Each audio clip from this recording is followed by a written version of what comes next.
Hi, welcome to the 3D Pendant. Almost Halloween again. Last year we made a spider. Speaking of which, there's a little update to that project.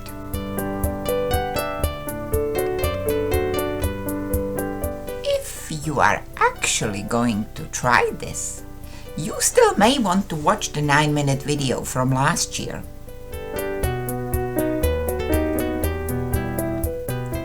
It explains all you need to know at a bit slower pace, gives you some more options,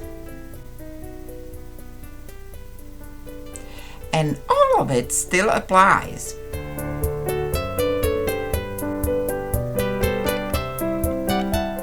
But there is one thing I would do differently now.